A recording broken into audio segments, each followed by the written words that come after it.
Bismillahirrahmanirrahim. Assalamu alaikum everyone and welcome to my channel ETA for you. The number a divided by b where a comma b are integers is a rational number. A b is a blank space. इस सवाल में कहते हैं कि a divided by b ये हमारे साथ एक रेशनल नंबर है।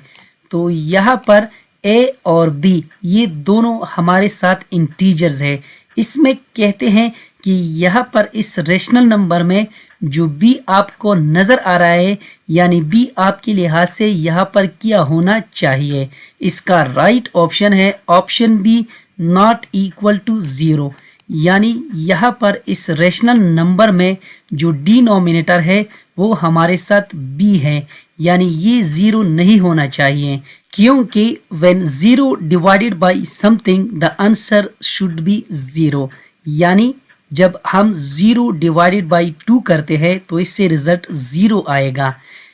और इसका उलट ये है when something divided by 0 the answer should be undefined।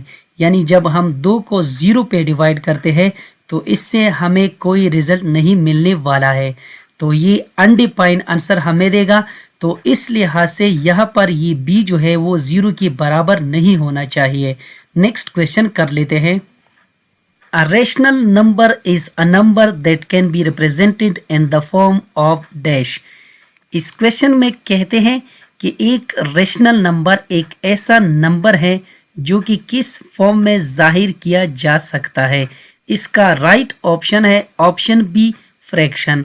यानी एक रेशनल नंबर एक ऐसा नंबर है जो कि फ्रैक्शन की फॉर्म में जाहिर किया जा सकता है या जाहिर होता है। अगर आप स्क्रीन पे देखें 2/3 तो 2/3 को अगर गौर से देखा जाए तो ये फ्रैक्शन की फॉर्म में है। नेक्स्ट क्वेश्चन कर लेते हैं। The neutral integer is 0। इसका राइट ऑप्शन है ऑप्शन सी क्योंकि रियाजी यानी मैथमेटिक्स में 0 जो है एक न्यूट्रल इंटीजर्स है because it does not have any plus और माइनस वैल्यू। यानी 0 जो है ये ना माइनस और ना प्लस है। तो इस लिहाज से यहाँ पर इसका राइट ऑप्शन यही है।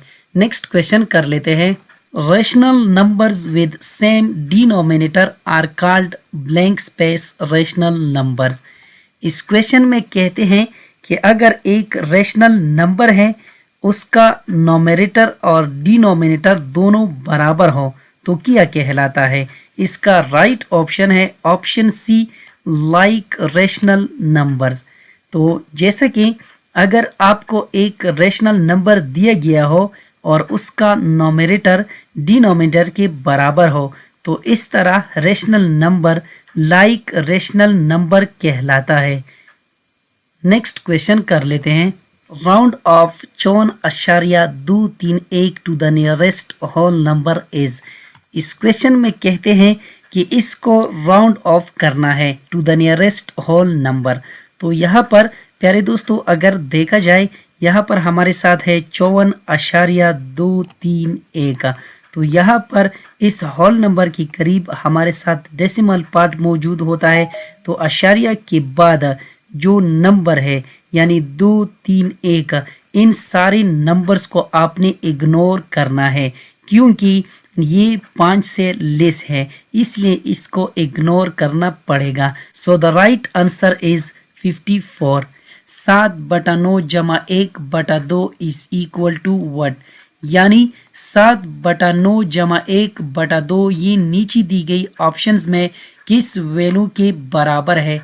इसका राइट ऑप्शन है ऑप्शन ए 23 डिवाइडेड बाई 18। प्यारे दोस्तों इस क्वेश्चन को मैं ऑलरेडी यहाँ पर हल करने वाला हूँ। जैसे कि आपको स्क्रीन पे नज़र आ रहा है यहाँ पर 7/9 जमा 1/2। तो यहाँ पर आपने इसका एलसीएम लेना है। तो 9 और 2 का जब हम एलसीएम लेंगे तो इससे रिजल्ट आएगा 18। तो यहाँ पर डिनोमिनेटर में हमारे साथ आ जाएगा 18। इसके बाद आपने सिंपल ये करना है कि 18 को आपने 9 पे डिवाइड करना है। प्यारे दोस्तों जब आप 18 और 9 को आपस में डिवाइड करते हैं तो इससे रिजल्ट आएगा 2। इसके बाद आपने इस 2 को इस 7 के साथ मल्टीप्लाई करना है। जैसा कि आप सब दोस्तों को स्क्रीन पे नज़र आ रहा है, यानी यहाँ पर आपने इस 2 को 7 के साथ मल्टीप्लाई करना है। इसके बाद बीच में हमारे साथ प्लस का निशान है, इसको आपने सेम लगाना है। इसके बाद आपने क्या करना है, इस 18 और 2 को आपने डिवाइड करना है। तो जब 18 और 2 को हम आपस में डिवाइड करते हैं तो इससे रिजल्ट आएगा 9। फिर 9 को आपने क्या करना है, यानी इस 1 के साथ मल्टीप्लाई करना है। तो इससे हमारे साथ जो फाइनल रिजल्ट आएगा वो कुछ इस तरह होगा। जब 2 को हम 7 के साथ मल्टीप्लाई करते हैं तो इससे रिजल्ट आएगा 14, और 9 को जब हम 1 के साथ मल्टीप्लाई करते हैं तो इससे रिजल्ट आएगा 9। इसके बाद आपने 14 और 9 को आपस में ऐड करना है, तो इससे फाइनल रिजल्ट आएगा 23 डिवाइडेड बाई 18। तो इस लिहाज से यहाँ पर हमारे साथ जो राइट ऑप्शन है वो है ऑप्शन ए। नेक्स्ट क्वेश्चन कर लेते हैं। 5 डिवाइडेड बाई 13 जमा -7 divided by 26 is equal to what. इस क्वेश्चन में कहते हैं कि 5/13 जमा -7 डिवाइडेड बाई 26 ये नीचे दी गई ऑप्शन में किस वैल्यू के बराबर है। इसका राइट ऑप्शन है ऑप्शन बी 3 डिवाइडेड बाई 26। प्यारे दोस्तों, इस क्वेश्चन को मैं ऑलरेडी यहाँ पर हल कर चुका हूँ, जैसा कि आप सब दोस्तों को स्क्रीन पे नज़र आ रहा है। तो इसका तरीक़ेकार कुछ इस तरह है। आपने इस 13, 26 का एलसीएम लेना है, तो इससे जो एलसीएम आएगा वो होगा 26। इसके बाद आपने सिंपल ये करना है कि इस 26 को आपने इस 13 के साथ डिवाइड करना है, तो इससे रिजल्ट आएगा 2। इसके बाद आपने उसी 2 को यानी 5 के साथ मल्टीप्लाई करना है, तो इससे रिजल्ट आएगा 10। इसके बाद हमारे साथ बीच में प्लस साइन है। फिर इसके बाद आपने इस 26 को इस 26 पे डिवाइड करना है, तो इससे हमारे साथ जो रिज़ल्ट आएगा वो होगा 1 को आपने -7 के साथ मल्टीप्लाई करना है। इसके बाद आपने सिंपल ये करना है कि इस प्लस को आपने माइनस के साथ मल्टीप्लाई करना है, तो इससे यहाँ पर हमारे साथ रिजल्ट आएगा कुछ इस तरह। पर आप स्क्रीन पे देख सकते हैं ये कुछ इस तरह बन जाएगा 10 -7, तो यहाँ पर डिवाइडेड बाई 26। तो इससे जो फाइनल रिजल्ट आता है वो होगा हमारे साथ, यानी 10 से जब हम 7 को सब्ट्रैक्ट कर लेते हैं तो इससे रिजल्ट आएगा 3 और डिवाइडेड बाई 26। तो इसलिए यहाँ पर जो राइट ऑप्शन है हमारे साथ वो है ऑप्शन बी। नेक्स्ट क्वेश्चन कर लेते हैं। प्यारे दोस्तों, इस क्वेश्चन में कहते हैं कि -11 डिवाइडेड बाई 15 जमा -2 divided by 15 is equal to what, यानी इससे कौन सा रिजल्ट आएगा नीचे दी गई ऑप्शंस में। तो प्यारे दोस्तों, इसका तरीके का बिल्कुल सिंपल है। यहाँ पर भी 15 मौजूद है और इसमें भी डिनोमिनेटर हमारे साथ 15 है, तो इससे तो हमारे साथ आएगा डिनोमिनेटर में 15। तो यहाँ पर अगर देखा जाए ये भी 15 है, ये भी 15 है, ये भी 15 है, ये भी 15 है। इसके बाद आपने सिंपल ये करना है, जब यहाँ पर हम 15 को यानी एलसीएम 15 पे डिवाइड करते हैं तो इस रिजल्ट आएगा 1। तो आपने 1 को -11 के साथ मल्टीप्लाई करना है, तो इससे रिजल्ट आएगा -11। इसके बाद सेम तरीका इस पे अप्लाई करना है, तो इससे रिजल्ट आएगा -2, यानी -11 और -2 को जब हम आपस में यानी ऐड कर लेते हैं तो इससे फाइनल रिजल्ट आएगा -13। तो इसका राइट ऑप्शन जो है वो है option B -13 divided by 15। Next question कर लेते हैं। Rational numbers with same denominator are called dash rational numbers. प्यारे दोस्तों, इस क्वेश्चन को आप सब दोस्तों ने खुद हल करना है, क्योंकि इस क्वेश्चन को ऑलरेडी मैं यूनिट नंबर 1 में एक्सप्लेन कर चुका हूं। इसका करेक्ट आंसर जो भी होगा वो आप सब दोस्तों ने मुझे कमेंट करना है, ताकि मुझे भी पता चले कि आप सब दोस्तों ने मेरे वीडियो से कितना कुछ सीखा है। नेक्स्ट क्वेश्चन कर लेते हैं। 14 divided by 21 is an equivalent rational number of blank space. इस क्वेश्चन में कहते हैं कि 14 डिवाइडेड बाई 21 ये एक रेशनल नंबर है, ये नीचे दी गई ऑप्शंस में किस वैल्यू के बराबर यानी इक्विवेलेंट है? इसका राइट ऑप्शन है ऑप्शन बी 2 डिवाइडेड बाई 3।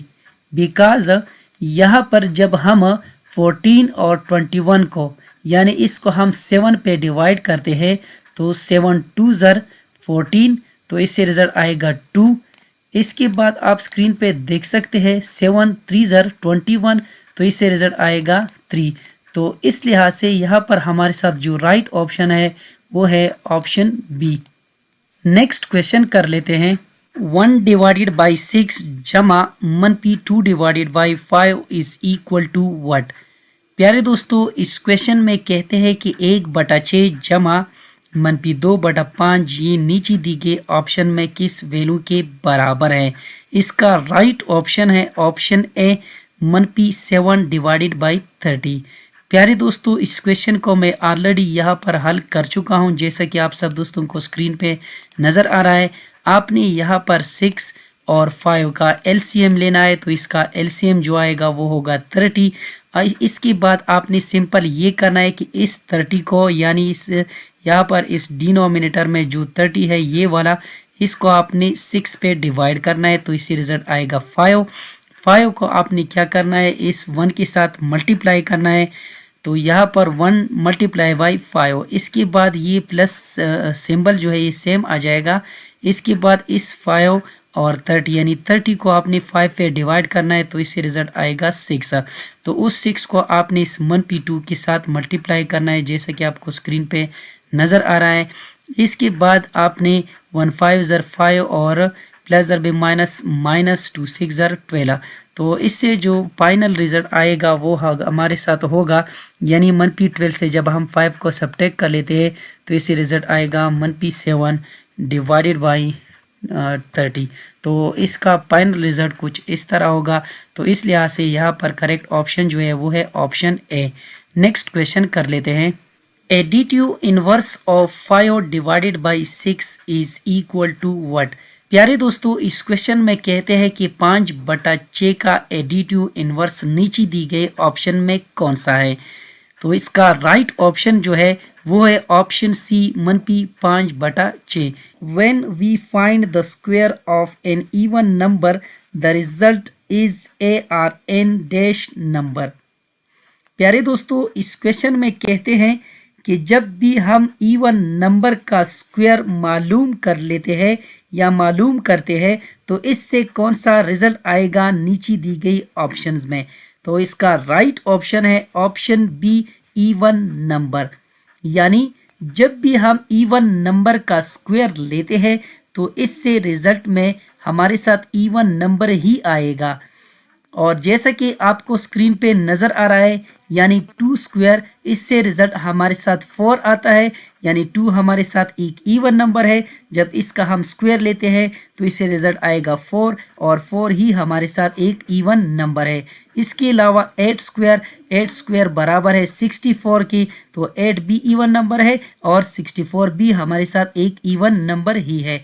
और इसके साथ आप सब दोस्तों ने ये भी याद रखना है कि जब भी हम यानी ऑड नंबर का स्क्वायर लेते हैं तो इससे रिजल्ट ऑड नंबर ही आएगा। जैसा कि 3 स्क्वायर इज इक्वल टू 9, 3 भी ऑड नंबर है और 9 भी ऑड नंबर है। नेक्स्ट क्वेश्चन कर लेते हैं। When we find the square of ARN dash fraction, the result is less than itself।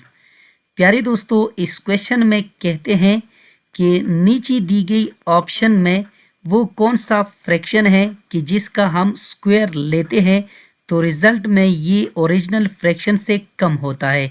इसका राइट ऑप्शन है ऑप्शन सी प्रॉपर फ्रैक्शन, यानी ऑप्शन सी इसमें करेक्ट है।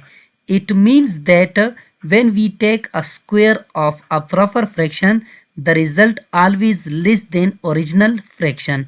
मसलन अगर देखा जाए तो प्रॉपर फ्रैक्शन में जो हमारे साथ नोमिनेटर होता है वो हमेशा डिनोमिनेटर से कम होता है। तो अगर देखा जाए 1/2, तो इसमें एक जो है नोमिनेटर है और 2 डिनोमिनेटर, तो 1/2 जो है जब इसका हम स्क्वायर लेते हैं तो इससे रिजल्ट आएगा 1/4 यानी 1/4। तो 1/4 जो है ये 1/2 से कम है, तो इस लिहाज से यहाँ पर करेक्ट ऑप्शन यही है। नेक्स्ट क्वेश्चन कर लेते हैं। If y is equal to x square then x is equal to what. प्यारे दोस्तों, इस क्वेश्चन में कहते हैं कि अगर y is equal to x square यानी y जो है वो एक्स स्क्वायर के बराबर है, तो फिर नीचे दी गई ऑप्शंस में यानी ये x जो है किस ऑप्शन के बराबर होगा या किस वैल्यू के बराबर होगा। तो प्यारे दोस्तों, इस क्वेश्चन को ऑलरेडी मैं यहाँ पर हल कर चुका हूँ, जैसा कि आपको स्क्रीन पे नज़र आ रहा है। यानी y ये हमारे साथ बराबर है एक्स स्क्वायर के। तो यहाँ पर आपने सिंपल ये करना है कि आपने दोनों साइड पे स्क्वायर रूट लेना है, यानी taking square root on both side. तो यहाँ पर ये कुछ इस तरह बन जाएगा, यानी y square root is equal to x square square root. तो यहाँ पर ये स्क्वायर इस स्क्वायर रूट के साथ कैंसल आउट हो जाएगा, ये इसके साथ ख़त्म हो जाएगा, यहाँ पर रह जाएगा x। तो x is equal to square root y, या इसको हम इस तरह भी लिख सकते हैं, यानी x is equal to y square root. तो यहाँ पर इसका राइट ऑप्शन जो है वो है ऑप्शन डी। नेक्स्ट क्वेश्चन कर लेते हैं। When a number is multiplied by itself the value we get is called the square of the value that number. इसका राइट ऑप्शन है ऑप्शन सी, यानी मल्टीप्लाइड। यानी इसका हम इस तरह आंसर ले सकते हैं, यानी जब 4 को हम 4 से मल्टीप्लाई करते हैं, यानी 4 को 4 से मल्टीप्लाई करें, इसका जो आंसर आएगा ये उसका स्क्वायर कहलाएगा। जैसा कि 4 स्क्वायर इज इक्वल टू 16, यानी 4 multiply by 4 that is equal to 16। तो इस लिहाज से यहाँ पर इसका राइट ऑप्शन जो है वो है ऑप्शन सी। नेक्स्ट क्वेश्चन कर लेते हैं। The square of a decimal number less than 1 is smaller than itself. तो इसका राइट ऑप्शन जो है वो है ऑप्शन बी, यानी 1। प्यारे दोस्तों, मिसाल के तौर पर अगर आप सब दोस्त 0.5 का स्क्वायर निकालते हैं तो इससे रिजल्ट आएगा 0.25। यहाँ पर 0.5 जो है ये 0.25 से ज़्यादा है, और 0.25 जो है ये 0.5 से कम है। तो यहाँ पर अगर दूसरा मिसाल देखा जाए, similarly F you square 0.8, the result is 0.64 which is also smaller than 0.8. Dash is the comparison of two or more quantities or numbers. इस क्वेश्चन में कहते हैं कि 2 या 2 से ज़्यादा क्वांटिटीज या नंबर्स, यानी इनके दरमियान कंपैरिजन करना क्या कहलाता है। इसका राइट ऑप्शन है ऑप्शन ए, रेशो। यानी ratio is the comparison of 2 or more quantities or numbers. Next question कर लेते हैं। Blank space of 2 ratios is known as proportion. यानी equality of 2 ratios is known as proportion. इसका right option है option B, equality. Next question कर लेते हैं। In a class there are 20 boys and 15 girls, the ratio of boys to girl is what. प्यारे दोस्तों, इस question में कहते हैं कि एक क्लास में 20 लड़के और 15 लड़कियां हैं, so the ratio of boys to girls is what. प्यारे दोस्तों, जैसा कि आप सब दोस्तों को स्क्रीन पे नजर आ रहा है, आपने बस सिंपल ये करना है कि आपने 20:15 इसको राइट करना है। इसके बाद आपने क्या करना है, यानी इस 20:15 को आपने 5 पे डिवाइड करना है, यानी 20 divided by 5 ratio 15 divided by 5 पर 5 1 ज़र 5 5 4 ज़र 20। तो इसका एक आंसर आ जाएगा 4 रेशो। इसके बाद 5 1 ज़र 5 5 3 ज़र 15। तो इसका करेक्ट ऑप्शन जो है वो है हमारे साथ 4:3। तो यहाँ पर इसका राइट ऑप्शन है ऑप्शन ए, 4:3। नेक्स्ट क्वेश्चन कर लेते हैं। 2 quantities will be directly proportional to each other F with the decrease in one quantity, the other quantity blank space. प्यारे दोस्तों, यानी इस क्वेश्चन में कहते हैं कि दो मिकदारें यानी दो क्वांटिटी आपस में डायरेक्टली प्रोपोर्शनल होगी। अगर एक मिकदार यानी क्वांटिटी डिक्रीज होगी तो दूसरी मिकदार कम, ज्यादा या सेम रहेगी या उसके साथ क्या होगा। तो यहाँ पर इसका राइट ऑप्शन है ऑप्शन बी, डिक्रीज, क्योंकि यहाँ पर जो रिलेशन हमें शो किया गया है वो डायरेक्टली प्रोपोर्शनल है। डायरेक्टली प्रोपोर्शनल से मुराद ये है कि अगर एक क्वांटिटी ज्यादा होगी तो दूसरी भी ज्यादा होगी, और अगर एक कम होगी तो दूसरी भी हमारे साथ कम होगी। तो इस लिहाज से यहाँ पर इसका राइट ऑप्शन है ऑप्शन बी। नेक्स्ट क्वेश्चन कर लेते हैं। The ratio 12:4 is equal to what. इस सवाल में कहते हैं कि 12:4 ये हमारे साथ नीचे दी गई ऑप्शंस में किस ऑप्शन के बराबर है। तो प्यारे दोस्तों, यहाँ पर अगर देखा जाए इसमें ये ऑप्शन भी गलत है, ये भी गलत है और ऑप्शन डी भी इसमें गलत है। तो यहाँ पर ऑप्शन सी जो है ये इसमें करेक्ट है, यानी 6:12। तो यहाँ पर 12:4 जो है वो हमारे साथ बराबर है 6:2 के। तो प्यारे दोस्तों, अगर इस ऑप्शन की जगह हमारे साथ 3:1 होता तो वो सबसे बेहतर होता, क्योंकि अगर इस 12:4 को अगर हम 4 पे डिवाइड करें, 4 डिवाइडेड बाई 4, 12 डिवाइडेड बाई 4, तो यहाँ पर इससे जो आंसर आएगा जैसा कि आप सब दोस्तों को स्क्रीन पे नजर आ रहा है, यानी 3:1। तो 3:1 जो है यहाँ पर ये बिल्कुल करेक्ट यानी सूटेबल ऑप्शन होता अगर इसमें मौजूद होता पेरा। तो यहाँ पर इस लिहाज से यहाँ पर इसका राइट ऑप्शन जो है वो है ऑप्शन सी। नेक्स्ट क्वेश्चन कर लेते हैं। The speed of a vehicle and the time to reach the destination is inversely proportional. इसका राइट ऑप्शन है ऑप्शन बी, क्योंकि स्पीड और time both are inversely proportional to each other. Speed अगर ज्यादा हो तो टाइम कम लगेगा, और अगर स्पीड कम हो तो टाइम ज्यादा लगेगा। तो इस लिहाज से यहाँ पर इसका राइट ऑप्शन जो है वो है ऑप्शन बी। नेक्स्ट क्वेश्चन कर लेते हैं। प्यारे दोस्तों, इस क्वेश्चन में कहते हैं कि एक स्क्वायर में हमेशा लेंथ और विड्थ यानी ये दोनों बराबर होते हैं। यहाँ पर लेंथ और विड्थ के दरमियान जो रिलेशन है वो हमारे साथ डायरेक्टली प्रोपोर्शनल है, क्योंकि अगर हम एक साइड को इंक्रीज करेंगे तो दूसरा साइड भी जो है वो इंक्रीज होगा। So one increase the other also increase equally. तो अगर एक को हम कम करेंगे तो दूसरा भी हमारे साथ कम होगा। तो इस लिहाज से यहाँ पर इसका राइट ऑप्शन जो है वो है ऑप्शन ए, यानी डायरेक्टली प्रोपोर्शनल। नेक्स्ट क्वेश्चन कर लेते हैं। 76 इंक्रीज्ड एंड 5:2 इज व्हाट। यहाँ पर इसका राइट ऑप्शन है ऑप्शन सी, 190।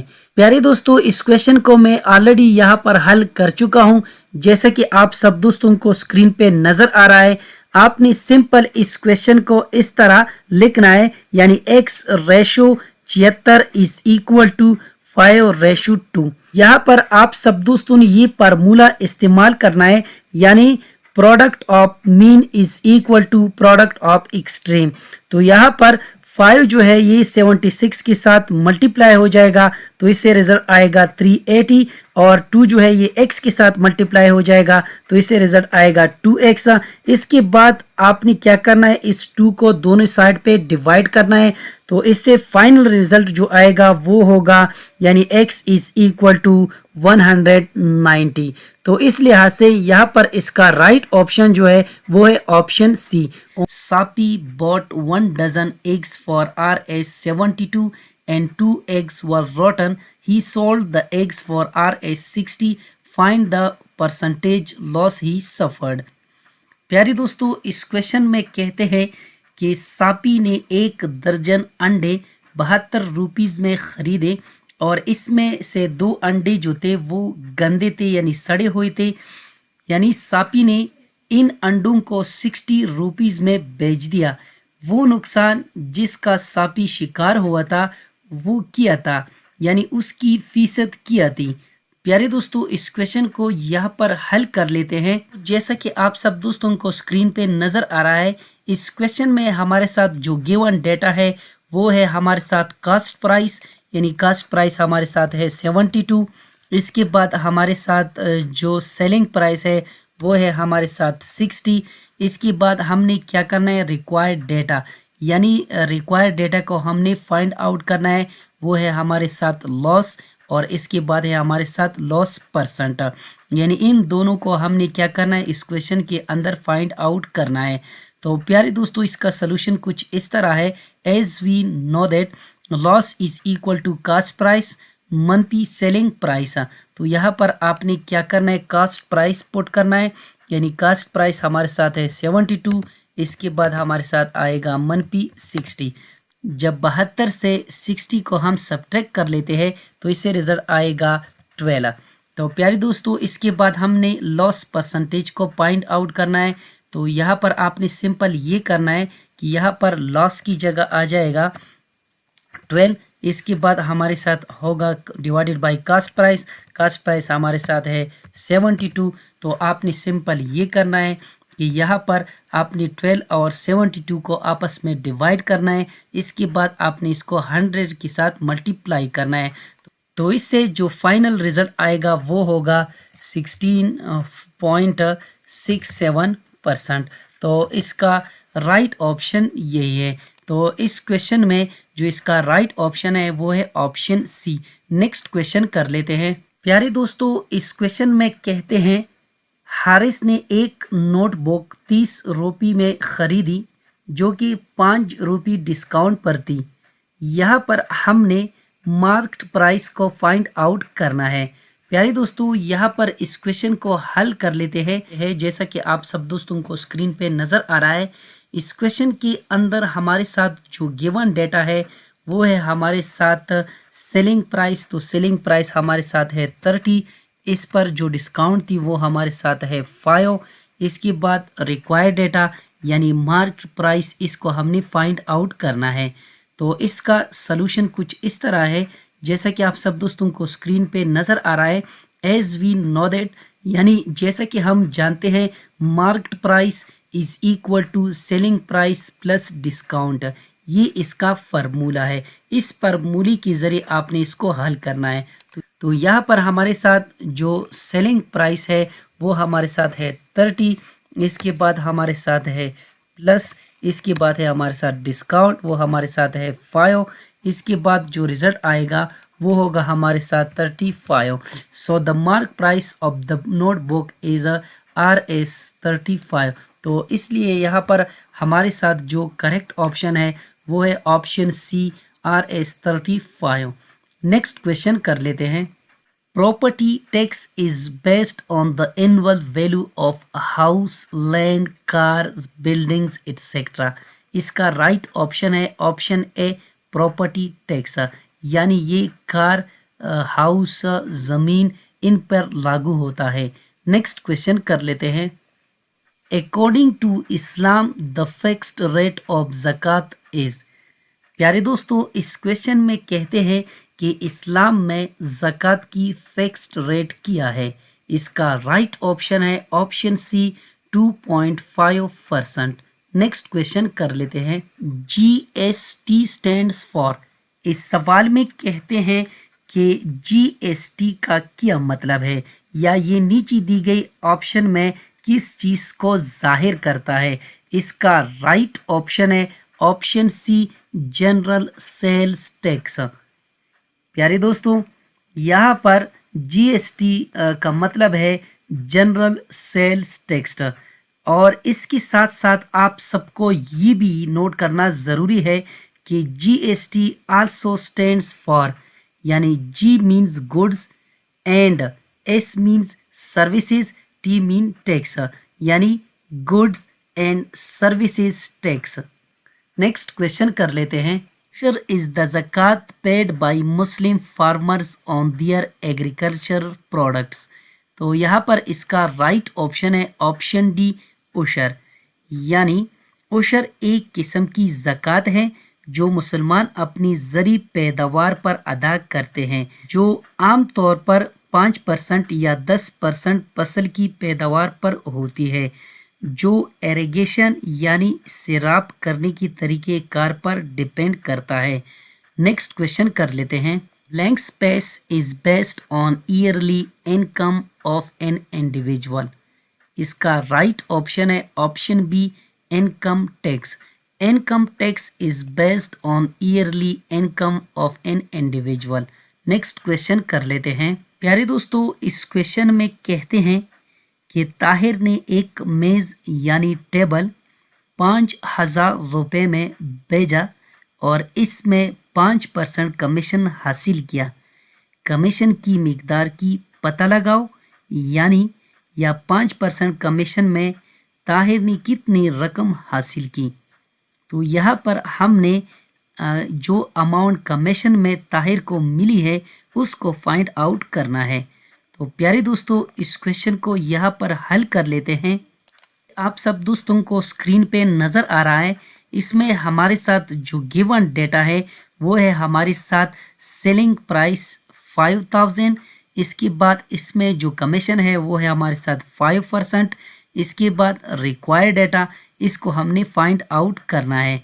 इसका सलूशन कुछ इस तरह है जैसा कि आप सब दोस्तों को स्क्रीन पे नज़र आ रहा है, यानी इसका फार्मूला है कमीशन को जब हम फाइंड आउट करते हैं तो इसके लिए आपने ये फार्मूला यूज़ करना है, यानी commission is equal to selling price multiply by commission percent. तो यहाँ पर हमारे साथ जो सेलिंग प्राइस है वो हमारे साथ है 5,000 और इसके बाद मल्टीप्लिकेशन कमीशन जो है वो हमारे साथ है 5%। यहाँ पर 5,000 हमारे साथ सेम आ जाएगा। इसके बाद इस 5% को आपने फ्रैक्शन की फॉर्म में लिखना है, यानी यहाँ पर ये बन जाएगा 5/100। तो परसेंट की जगह हमारे साथ यहाँ पर आ जाएगा 100। तो यहाँ पर आपने सिंपल ये करना है कि यहाँ पर ये 2 ज़ीरो जो है इस 5,000 में जो 2 ज़ीरो है इसके साथ कैंसल आउट हो जाएंगे और इसके बाद आपने इस 5 को 50 के साथ मल्टीप्लाई करना है। यहाँ पर आपने सिंपल ये करना है कि इस 5 को आपने 50 के साथ मल्टीप्लाई करना है। तो इससे रिजल्ट आएगा 5 0 0 5 5 25। तो इससे रिजल्ट आएगा फाइनल वो होगा 250। तो यहाँ पर इसका राइट ऑप्शन जो है वो है ऑप्शन सी, यानी RS 250 rupees. And blank space form the common characteristic of all the members or elements of a particular set are described. इस क्वेश्चन में कहते हैं कि नीचे दी गई ऑप्शंस में यानी वो कौन सा फॉर्म है जिसमें किसी मखसूस सेट के तमाम मेंबर्स या एलिमेंट्स की मुश्तरका खुसूसियात को बयान किया जाता है। इसका राइट ऑप्शन है ऑप्शन ए, टेबुलर फॉर्म, यानी in tabular form the common characteristic of all the members or elements of a particular set are described. Next question कर लेते हैं। The symbol for denoting union of sets is। इस सवाल में कहते हैं कि नीचे दी गई ऑप्शन में वो कौन सी अलामत है जो यूनियन ऑफ टू सेट्स को फाइंड आउट करने के लिए इस्तेमाल होता है।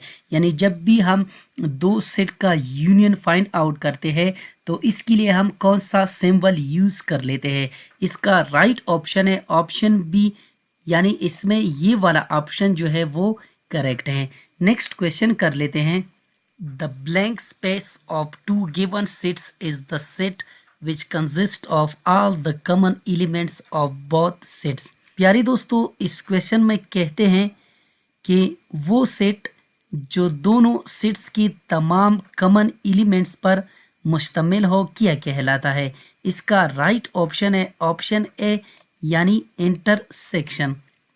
प्यारे दोस्तों, दो सेट का इंटरसेक्शन एक सेट है जो सिर्फ उन नंबर्स या मेंबर्स या लेटर्स पर मुश्तमिल होता है जो दोनों में कॉमन हो या दोनों में मौजूद हो, तो इसको कहा जाता है इंटरसेक्शन ऑफ टू सेट।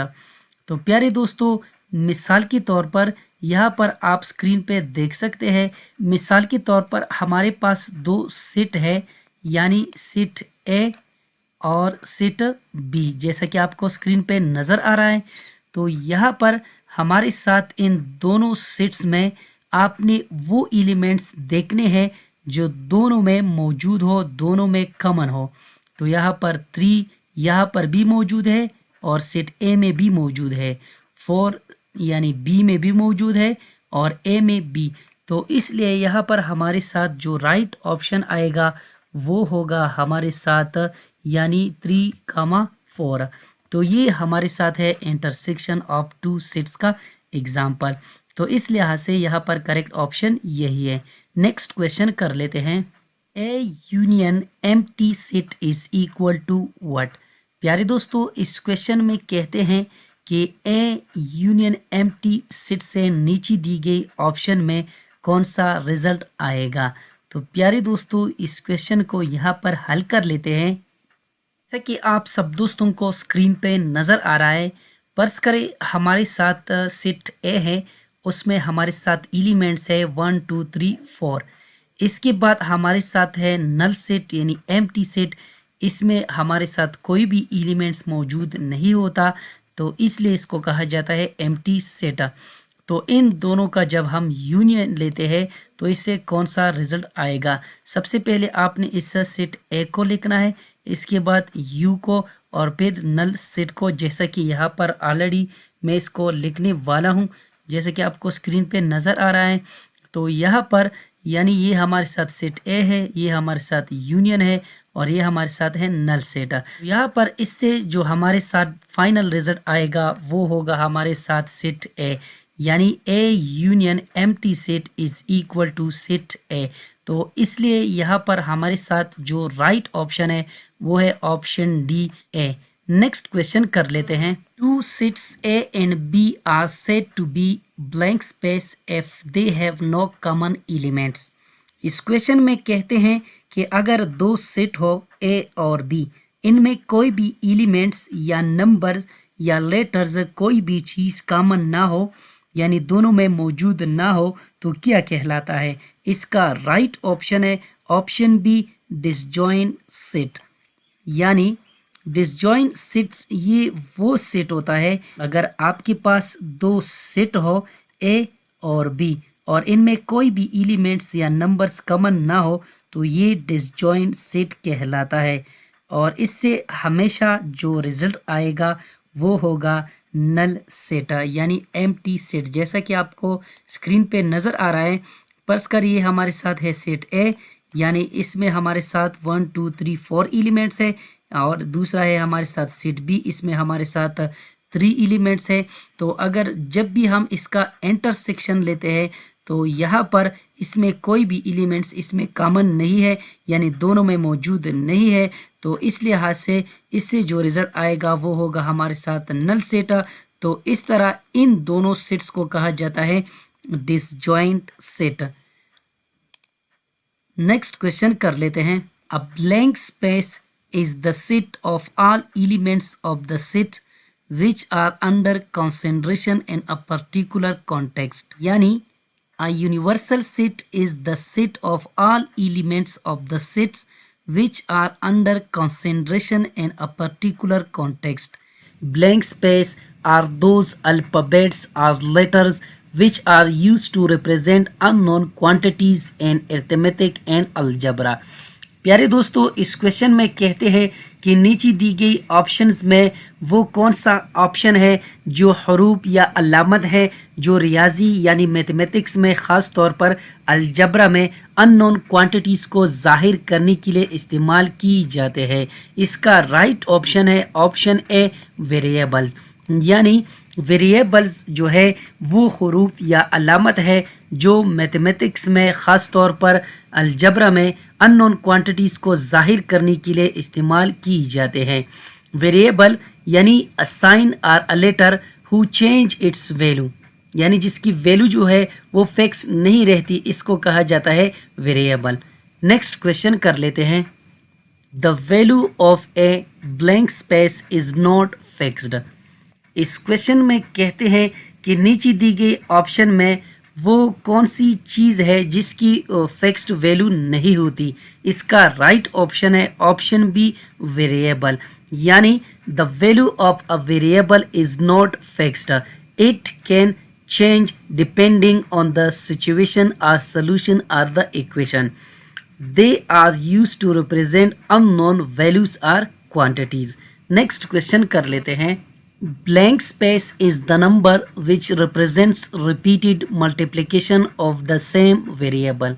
इसका right option है option D, exponent। यानी exponent is the number which represents repeated multiplication of the same variable. प्यारे दोस्तों, किसी भी नंबर या लेटर के ऊपर जो नंबर होता है वो एक्सपोनेंट कहलाता है। मिसाल के तौर पर जैसा कि आप सब दोस्तों को स्क्रीन पे नज़र आ रहा है एक्स क्यूब, तो इसमें हमारे साथ जो एक्स है ये वेरिएबल है और इसमें 3 जो है ये एक्सपोनेंट है। तो यहाँ पर अगर देखा जाए यानी एक्स क्यूब, तो यहाँ पर एक्स क्यूब यानी जो एक्स को यानी यहाँ पर एक्स क्यूब में यानी 3 जो एक्स को खुद से 3 बार ज़रब करता है, तो इसलिए इसको कहा जाता है एक्सपोनेंट। नेक्स्ट क्वेश्चन कर लेते हैं। And the expression 2x² + 3x - 1 the constant is. इस सवाल में कहते हैं कि यहाँ पर ये हमारे साथ एक अलजबरी जुमला है, तो इस एक्सप्रेशन में हमारे साथ कांस्टेंट कौन सा है। तो यहाँ पर अगर देखा जाए इसमें हमारे साथ 2 जो है ये कोफिशिएंट को रिप्रेजेंट करता है, x यहाँ पर हमारे साथ वेरिएबल को रिप्रेजेंट करता है और इसमें हमारे साथ 2 जो है ये एक्सपोनेंट को रिप्रेजेंट करता है। तो यहाँ पर 3 जो है हमारे साथ कोफिशिएंट, x वेरिएबल, तो इस लिहाज से यहाँ पर हमारे साथ -1 जो है ये हमारे साथ कांस्टेंट है। तो इसका राइट ऑप्शन है ऑप्शन बी, -1। नेक्स्ट क्वेश्चन कर लेते हैं। In any polynomial, the highest exponent or power of the variable is called blank space of the polynomial. तो प्यारे दोस्तों, इस क्वेश्चन में कहते हैं कि वेरिएबल्स की ऊपर जो हाईएस्ट पावर या एक्सपोनेंट होता है इसको क्या कहा जाता है। इसका राइट ऑप्शन है ऑप्शन ए, डिग्री। यानी in any polynomial the highest exponent or power of the variable is called degree of the polynomial. तो यहाँ पर अगर आपके पास कोई भी पॉलिनोमियल हो, इसमें जो सबसे बड़ा पावर या एक्सपोनेंट होता है इसको डिग्री कहा जाता है। मिसाल के तौर पर हमारे साथ एक पॉलिनोमियल है यानी x³ जमा 2x² जमा 3x जमा 1। तो यहाँ पर इस एक्सप्रेशन में जिसका एक्सपोनेंट यानी सबसे बड़ा हो, तो यहाँ पर अगर देखा जाए x³ इसमें हमारे साथ एक्सपोनेंट 3 है, 2x² में हमारे साथ एक्सपोनेंट 2 है और प्लस 3x इसमें हमारे साथ एक्सपोनेंट 1 है। तो इसमें जो सबसे बड़ा पावर यानी एक्सपोनेंट होता है इसको डिग्री कहा जाता है। तो इसमें हमारे साथ x³, तो यहाँ पर पावर हमारे साथ 3 है, तो इसकी हमारे साथ इस पॉलिनोमियल की जो डिग्री है वो भी हमारे साथ 3 है। तो इस लिहाज से यहाँ पर इसका राइट ऑप्शन यही है। नेक्स्ट क्वेश्चन कर लेते हैं। Polynomial have variables whose exponent are must be the dash numbers. तो इसका राइट ऑप्शन है ऑप्शन ए, होल नंबर्स। यानी polynomial have variables whose exponents are must be the whole numbers. प्यारे दोस्तों, whole numbers are the numbers without fractions are decimals such as 0, 1, 2, 3 and so on. These are called whole numbers. यानी ये किसी भी variables की ऊपर जो होते हैं इसको एक्सपोनेंट कहा जाता है। तो इस लिहाज से यहाँ पर इसका राइट ऑप्शन यही है। नेक्स्ट क्वेश्चन कर लेते हैं। Polynomial which contain only 2 terms are known as blank space. प्यारे दोस्तों, इस क्वेश्चन में कहते हैं कि वो पॉलिनोमियल जिसमें 2 टर्म्स मौजूद हैं क्या कहलाता है। इसका राइट ऑप्शन है ऑप्शन बी, बाइनोमियल्स। और इसके साथ आप सब दोस्तों ने ये भी याद रखना है वो पॉलिनोमियल जिसमें एक टर्म्स मौजूद हो मोनोमियल्स कहलाता है। और जिसमें हमारे साथ 3 टर्म्स मौजूद हो उसको कहा जाता है ट्राइनोमियल्स। प्यारे दोस्तों, इस क्वेश्चन में जो ऑप्शन डी है क्वाड्रिनोमियल, तो इसका करेक्ट आंसर आप सब दोस्तों ने मुझे कमेंट करना है कि इसमें कुल कितनी टर्म्स मौजूद होते हैं, ताकि मुझे भी पता चले कि आपने कितना कुछ सीखा है। if 4x divided by 6 is equal to 2 then x is equal to what। प्यारे दोस्तों, इस क्वेश्चन में कहते हैं कि अगर हमारे साथ 4x डिवाइडेड बाई 6 ये 2 के बराबर है, तो यहाँ पर इस क्वेश्चन में हमने क्या करना है, x की कीमत फाइंड आउट करनी है। प्यारे दोस्तों, इस क्वेश्चन का तरीकेकार कुछ इस तरह है जैसा कि आप सब दोस्तों को स्क्रीन पे नजर आ रहा है। यानी यहाँ पर 4x divided by 6 is equal to 2, तो यहाँ पर आपने इन दोनों को आपस में क्रॉस मल्टीप्लाई करना है, यानी by cross multiplication we get. तो यहाँ पर इस 2 के नीचे हमारे साथ डिनोमिनेटर 1 है, तो यहाँ पर ये 1 4x के साथ मल्टीप्लाई हो जाएगा, तो इससे रिजल्ट आएगा 4x इज इक्वल टू, ये 6 इस 2 के साथ मल्टीप्लाई हो जाएगा, तो इससे रिजल्ट आएगा 12। तो यहाँ पर 4x इज इक्वल टू 12। यहाँ पर इस 4 को आपने क्या करना है, यानी दोनों साइड पे डिवाइड करना है, यानी डिवाइडेड बोथ साइड बाई 4। तो यहाँ पर 4x divided by 4 is equal to 12 divided by 4। तो यहाँ पर ये 4 इस 4 के साथ कैंसिल आउट हो जाएगा, तो इससे जो फाइनल रिजल्ट आएगा वो होगा x इज इक्वल टू 3। तो यहाँ पर इसका राइट ऑप्शन जो है वो है ऑप्शन बी 3। नेक्स्ट क्वेश्चन कर लेते हैं, which of these is not a linear equation. प्यारे दोस्तों, इस क्वेश्चन में कहते हैं कि नीचे दी गई ऑप्शंस में कौन सा लीनियर इक्वेशन नहीं है। इसका राइट ऑप्शन है option B 3x plus 5y cube is equal to 12, क्योंकि यहाँ पर हमारे साथ y की जो पावर है वो 3 है, तो यहाँ पर ये हमारे साथ लीनियर इक्वेशन नहीं है। नेक्स्ट क्वेश्चन कर लेते हैं, the solution of 8x plus 5 is equal to 3x plus 4 is equal to what. प्यारे दोस्तों, इस क्वेश्चन में हमने x की कीमत पॉइंट आउट करनी है कि यहाँ पर x जो है ये हमारे साथ नीचे दी गई ऑप्शन में किस वैल्यू के बराबर है। तो यहाँ पर इस क्वेश्चन को हल कर लेते हैं। इस क्वेश्चन का तरीकेकार बहुत ही सिंपल है। यहाँ पर हमारे साथ जो सॉल्यूशन है वो है 8x plus 5 is equal to 3x plus 4। तो यहाँ पर आपने इस 3x को लेफ्ट हैंड साइड पे लाना है, यानी इस साइड पे लाना है, तो ये बन जाएगा हमारे साथ 8x plus 5 minus 3x is equal to 4। यहाँ पर हमारे साथ ये 8x, इसके बाद हमारे साथ है मनपी 3x, ये आपस में क्या हो जाएंगे, यानी सब्ट्रैक्ट हो जाएंगे, और ये प्लस 5 जो है ये यहाँ पर सेम आ जाएगा जैसा कि आपको स्क्रीन पे नज़र आ रहा है। यहाँ पर राइट हैंड साइड पे 4 भी सेम आ जाएगा।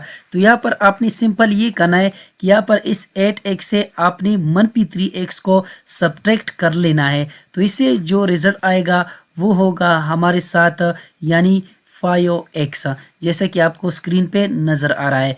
इसके बाद आपने इस प्लस 5 को आपने क्या करना है, इस साइड पे लाना है। तो जब इसको हम इस साइड पे लाएंगे तो ये कुछ इस तरह बन जाएगा, क्योंकि यहाँ पर ये हमारे साथ है प्लस और इस साइड पे ये बन जाएगा हमारे साथ मनपी 5, जैसा कि आपको स्क्रीन पे नज़र आ रहा है। जैसे कि आप सब दोस्तों को स्क्रीन पे नज़र आ रहा है, तो ये बन जाएगा 4 मनपी 5। तो यहाँ पर इन दोनों को जब हम सब्ट्रैक्ट कर लेते हैं तो इससे रिजल्ट आएगा मनपी 1। तो यहाँ पर ये बन जाएगा 5x इज इक्वल टू मनपी 1। यहाँ पर आपने इस 5 को दोनों साइड पे डिवाइड करना है, यानी डिवाइडेड बोथ साइड बाई 5। तो ये बन जाएगा 5x डिवाइडेड बाई 5 इसके बाद हमारे साथ रिजल्ट आएगा -1 डिवाइडेड बाई 5। तो यहाँ पर इससे जो फाइनल रिजल्ट आएगा वो कुछ इस तरह होगा, यानी यहाँ पर ये 5 इस 5 के साथ कैंसिल आउट हो जाएगा, तो इससे रिजल्ट आएगा x। इसके बाद हमारे साथ है यानी इस इक्वल टू -1/5। तो यही इसका आंसर है, यानी x इज इक्वल टू -1/5। तो यहाँ पर इसका राइट ऑप्शन जो है वो है ऑप्शन सी, यानी -1/5। नेक्स्ट क्वेश्चन कर लेते हैं। The solution of 0.4x plus 0.1 is equal to 0.2x plus 0.3 is equal to what? प्यारे दोस्तों, यहाँ पर भी हमने x की कीमत पॉइंट आउट करनी है। यहाँ पर x जो है नीचे दी गई ऑप्शन में किस वैल्यू के बराबर है। तो यहाँ पर इस क्वेश्चन को हल कर लेते हैं। ये इस क्वेश्चन का तरीक़ेकार जो है वो बहुत ही सिंपल है, जैसे कि आप सब दोस्तों को स्क्रीन पे नज़र आ रहा है। 0.4x plus 0.1 is equal to 0.2x plus 0.3। यहाँ पर इस 0.2x को आपने क्या करना है, इस लेफ्ट हैंड साइड पे लाना है। तो जब इसको हम लेफ्ट हैंड साइड पे लाएंगे तो यहाँ पर इसका साइन प्लस है, यहाँ पर इसका साइन जो है वो बन जाएगा -1, जैसा कि आपको स्क्रीन पे नज़र आ रहा है। तो यहाँ पर ये 0.3 राइट हैंड साइड पे बिल्कुल अकेला बेचारा रह जाएगा। तो यहाँ पर क्या करना है, आपने सिंपल इस 0.4x से आपने 0.2x को सब्ट्रैक्ट कर लेना है, जैसे कि आपको स्क्रीन पे नज़र आ रहा है। इसके बाद आपने इस 0.1 को यानी राइट हैंड साइड पे लाना है, तो इसका साइन चेंज हो जाएगा, ये बन जाएगा 0.3 -0.1। यहाँ पर इसका साइन प्लस है, यहाँ पर इसका साइन -, बन जाएगा। तो यहाँ पर जब 0.4x से हम 0.2x सब्ट्रैक्ट कर लेते हैं तो इससे रिजल्ट आएगा 0.2x। यहाँ पर 0.3 से जब हम -0.1 को सब्ट्रैक्ट कर लेते हैं तो इससे रिजल्ट आएगा 0.2।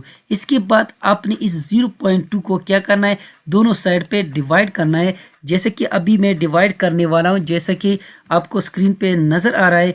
0.2x divided by 0.2। इसके बाद आपने यहाँ पर भी सेम प्रोसेस करना है। ये हमारे साथ है 0.2, इसके बाद आपने इसको 0.2 पे क्या करना है, डिवाइड करना है। तो यहाँ पर ये 0.2 इस 0.2 के साथ कैंसिल आउट हो जाएगा, इससे रिजल्ट आएगा x। यहाँ पर ये दोनों आपस में कैंसिल हो जाएंगे यानी डिवाइड हो जाएंगे, तो इससे रिजल्ट आएगा 1। तो यहाँ पर इसका राइट ऑप्शन जो है वो है हमारे साथ ऑप्शन बी। नेक्स्ट क्वेश्चन कर लेते हैं। A linear equation and two variable x and y is an equation that can be written in the form of. प्यारे दोस्तों, इस क्वेश्चन में कहते हैं कि एक लीनियर इक्वेशन जिसमें दो वेरिएबल्स हो यानी x और y, जैसे कि आपको स्क्रीन पे नज़र आ रहा है। नीचे दी गई ऑप्शन में फिर इस इक्वेशन को हम किस फॉर्म में लिख सकते हैं। तो यहाँ पर इसका राइट ऑप्शन जो है वो है option C, ax plus by is equal to 0। क्योंकि यहाँ पर अगर देखा जाए तो इसमें हमारे साथ जो पहला ऑप्शन है इसमें हमारे साथ 1 वेरिएबल है, इसमें हमारे साथ पावर 2 है, ये क्वाड्रेटिक इक्वेशन को रिप्रेजेंट करता है। ऑप्शन डी में भी हमारे साथ एक ही वेरिएबल है जो y है। तो इस लिहाज से यहाँ पर इसका राइट ऑप्शन जो है ऑप्शन सी, इसमें हमारे साथ दोनों वेरिएबल मौजूद है यानी x और y, ये दोनों इसमें मौजूद है। नेक्स्ट क्वेश्चन कर लेते हैं। Which of these is a linear equation and two variables. प्यारे दोस्तों, नीचे दी गई ऑप्शंस में वो कौन सा ऑप्शन है जो नेचर में लीनियर इक्वेशन है, और इस लीनियर इक्वेशन में हमारे साथ दो वेरिएबल्स मौजूद है। प्यारे दोस्तों, जैसा कि आपको स्क्रीन पे नज़र आ रहा है 2x प्लस 3, इसमें हमारे साथ सिर्फ और सिर्फ एक वेरिएबल है और वो है x। इसमें हमारे साथ दो वेरिएबल है यानी 3x - y is equal to 6। तो यहाँ पर इसका राइट ऑप्शन जो है वो है ऑप्शन बी, क्योंकि इसमें दो वेरिएबल्स मौजूद है, एक x है और दूसरा y। यहाँ पर x क्यूब जो है ये हमारे साथ लीनियर इक्वेशन नहीं है, क्योंकि यहाँ पर x की पावर जो है वो 3 है और ऑप्शन डी में हमारे साथ एक ही वेरिएबल है और वो है x। नेक्स्ट क्वेश्चन कर लेते हैं। The solution of 2x plus 3 is equal to 0। प्यारे दोस्तों, इस क्वेश्चन में कहते हैं कि यहाँ पर 2x प्लस 3 ये हमारे साथ 0 के बराबर है, तो यहाँ पर x की कीमत हमारे साथ क्या होगी और ये किस तरह ये x की वजह से यहाँ पर जब x की कीमत हम इसमें पुट करेंगे तो ये दोनों साइड किस तरह आपस में बैलेंस होंगे। क्वेश्चन को यहाँ पर हल कर लेते हैं। जैसे कि आप सब दोस्तों को स्क्रीन पे नजर आ रहा है 2x plus 3 is equal to 0। यहाँ पर आपने सिंपल ये करना है कि इस प्लस 3 को आपने राइट हैंड साइड पे ले आना है। तो यहाँ पर ये कुछ इस तरह बन जाएगा, यानी 2x इज इक्वल टू यहाँ पर हमारे साथ आ जाएगा 0, यहाँ पर आ जाएगा -3। जैसा कि आप सब दोस्तों को स्क्रीन पे नज़र आ रहा है, क्योंकि यहाँ पर इसका साइन प्लस है, जब इसको हम इस साइड पे लाएंगे तो इसका साइन चेंज हो जाएगा। तो ये बन जाएगा 2x इज इक्वल टू 0 -3। तो यहाँ पर ये कुछ इस तरह हो जाएगा, 2x इज इक्वल टू यहाँ पर हमारे साथ ये बन जाएगा -3, जैसा कि आप सब दोस्तों को स्क्रीन पे नज़र आ रहा है। इसके बाद आपने इस 2 को यहाँ से ख़त्म करना है, तो इसको आपने 2 पे डिवाइड करना है। तो ये कुछ इस तरह बन जाएगा 2x डिवाइडेड बाई 2, यहाँ पर हमारे साथ आ जाएगा -3 डिवाइडेड बाई 2। तो यहाँ पर ये 2 जो है इस 2 के साथ कैंसिल हो जाएगा, तो इससे रिजल्ट आएगा x और यहाँ पर ये बन जाएगा -3 डिवाइडेड बाई 2। तो यहाँ पर x की कीमत जो है वो है हमारे साथ -3 डिवाइडेड बाई 2, जैसे कि आपको स्क्रीन पे नज़र आ रहा है। तो यहाँ पर इसका राइट ऑप्शन जो है वो है option C, -3 divided by 2। Next question कर लेते हैं। Which of these is a possible solution for 2x -y is equal to -1? प्यारे दोस्तों, यहाँ पर इस क्वेश्चन में कहते हैं कि नीचे दी गई ऑप्शंस में x और y की वो कौन सी वैल्यूज़ है जो इस इक्वेशन को यानी लीनियर इक्वेशन को सेटिस्फाई कर लेता है, यानी बैलेंस कर लेता है। तो यहाँ पर आपने एक एक वैल्यूज़ को आपने क्या करना है, चेक करना है। यहाँ पर इसको मैं डायरेक्टली हल कर लेता हूँ, जैसे कि आप सब दोस्तों को स्क्रीन पे नज़र आ रहा है। यहाँ पर अगर हम x की कीमत -2 और y की कीमत -3 इसमें पुट कर ले यानी दर्ज कर ले, तो यहाँ पर कुछ इस तरह ये बन जाएगा, यानी 2x -y is equal to यहाँ पर ये 2x जो है इस यहाँ पर x की जगह आ जाएगा -2, जैसा कि आपको स्क्रीन पे नज़र आ रहा है। यहाँ पर -, साइन जो है वो सेम आ जाएगा और y जो है यहाँ पर इसमें हमारे साथ y जो है वो हमारे साथ बराबर है -3 के, तो यहाँ पर आ जाएगा -3। जैसा कि आप सब दोस्तों को स्क्रीन पे नज़र आ रहा है, यहाँ पर आपने इस 2 को अपनी -2 के साथ मल्टीप्लाई करना है, तो इससे रिजल्ट आएगा -4। यहाँ पर -, ज़रबी -, तो इससे रिजल्ट आएगा प्लस, तो यहाँ पर -4 + 3 इससे रिजल्ट आएगा -1। तो यहाँ पर ऑप्शन डी इसमें करेक्ट है, यानी अगर ये वैल्यू इसमें हम पुट कर लेते हैं यानी दर्ज कर लेते हैं, तो इससे जो रिजल्ट आएगा यानी ये क्वेश्चन जो है वो बैलेंस होगा, इसका लेफ्ट हैंड साइड इसके राइट हैंड साइड के बराबर होगा और यही इसके लिए पॉसिबल है। नेक्स्ट क्वेश्चन कर लेते हैं। The ordered pair 4, -2 lies in which quadrant? प्यारे दोस्तों, इस क्वेश्चन में कहते हैं कि 4, -2 ये एक ऑर्डर पेयर है, ये किस क्वाड्रेंट में आएगा? प्यारे दोस्तों, जैसा कि आप सब दोस्तों को स्क्रीन पे नज़र आ रहा है, ये हमारे साथ कोऑर्डिनेट सिस्टम है। ये हमारे साथ है कोऑर्डिनेट सिस्टम, इसमें हमारे साथ है यानी y, जैसे कि आप सब दोस्तों को स्क्रीन पे नज़र आ रहा है, ये हमारे साथ है x। तो यहाँ पर ये हमारे साथ फर्स्ट क्वाड्रेंट है, ये हमारे साथ सेकंड क्वाड्रेंट है और ये हमारे साथ थर्ड क्वाड्रेंट है और ये हमारे साथ फोर्थ क्वाड्रेंट है। यानी यहाँ पर जो फर्स्ट क्वाड्रेंट है इसमें हमारे साथ x भी पॉजिटिव है और y भी पॉजिटिव है, तो यहाँ पर ये इस क्वाड्रेंट में नहीं आ सकता, क्योंकि यहाँ पर हमारे साथ जो दूसरा क्वाड्रेंट है इसमें हमारे साथ x जो है वो हमारे साथ है नेगेटिव और y हमारे साथ यहाँ पर पॉजिटिव है, तो यहाँ पर x की कीमत पॉजिटिव है और y की कीमत हमारे साथ नेगेटिव है। तो यहाँ पर सेकंड क्वाड्रेंट में y पॉजिटिव है, तो यहाँ पर ये -2 है, तो ये इस क्वाड्रेंट में भी नहीं आ सकता। यहाँ पर हमारे साथ है थर्ड क्वाड्रेंट, तो थर्ड क्वाड्रेंट में हमारे साथ x भी नेगेटिव है और y भी नेगेटिव है। तो यहाँ पर आप स्क्रीन पे देख सकते हैं 4 जो है यहाँ पर हमारे साथ है पॉजिटिव यानी +4 है, और यहाँ पर -2 जो है ये हमारे साथ y के बराबर है। तो यहाँ पर यानी थर्ड क्वाड्रेंट में ये दोनों हमारे साथ नेगेटिव है, तो ये इस क्वाड्रेंट में भी नहीं आ सकता। तो यहाँ पर हमारे साथ लास्ट क्वाड्रेंट रहता है, वो है हमारे साथ x और y। तो यहाँ पर x जो है हमारे साथ पॉजिटिव है इस क्वाड्रेंट में और y जो है वो नेगेटिव है। तो यहाँ पर the order pair 4, -2 lies in fourth quadrant. तो यहाँ पर इसका राइट ऑप्शन जो है वो है ऑप्शन डी यानी फोर्थ क्वाड्रेंट। नेक्स्ट क्वेश्चन कर लेते हैं। प्यारे दोस्तों, इस क्वेश्चन में कहते हैं कि नीचे दी गई ऑप्शंस में कौन सा ऑर्डर फेयर है वो थर्ड क्वाड्रेंट में नहीं आएगा। प्यारे दोस्तों, जैसे कि अभी इसको मैं एक्सप्लेन कर चुका हूँ, ये हमारे साथ है x, ये हमारे साथ है y। तो यहाँ पर ये हमारे साथ y के बराबर है और ये फर्स्ट क्वाड्रेंट में हमारे साथ दोनों पॉजिटिव है, सेकंड में x negative y positive, third में दोनों नेगेटिव और फोर्थ में हमारे साथ y नेगेटिव और x पॉजिटिव।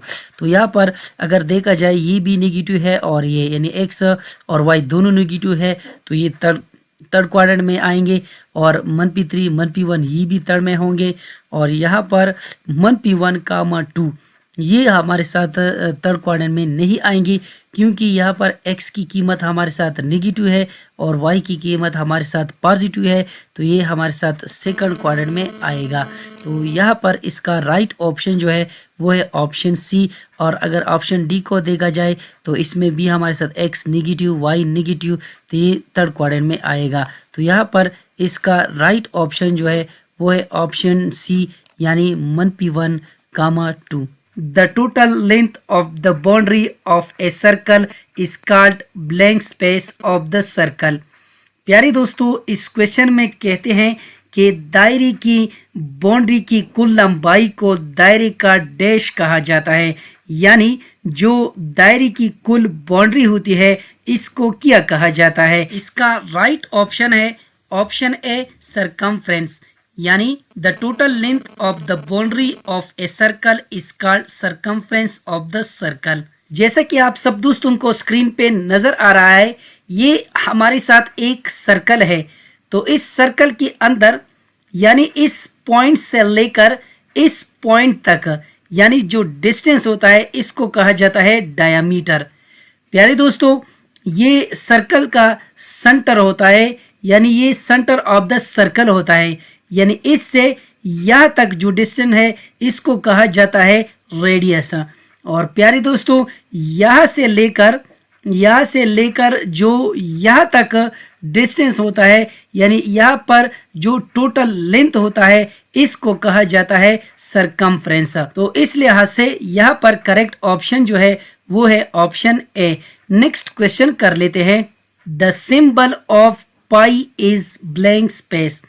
प्यारे दोस्तों, इस क्वेश्चन में कहते हैं कि पाई का सिंबल क्या है, या नीचे दी गई ऑप्शन में पाई के लिए कौन सा सिंबल यूज किया गया है। इसका राइट ऑप्शन है ऑप्शन बी, यानी पाई के लिए हमारे साथ इस तरह सिंबल यूज होता है, यानी पाई को हम इस सिंबल से जाहिर करते हैं। नेक्स्ट क्वेश्चन कर लेते हैं।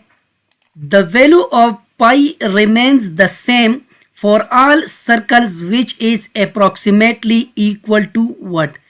प्यारे दोस्तों, पाई की कीमत तमाम सर्कल्स के लिए इक्वल रहती है, जो तकरीबन नीचे दी गई ऑप्शन में किस वैल्यू की बराबर होता है। इसका राइट ऑप्शन है ऑप्शन डी 3.14, यानी पाई जो है ये हमारे साथ 3.14159 या 22/7 की बराबर होता है, और ये वैल्यू हर सर्कल के लिए इक्वल होता है यानी सेम होता है।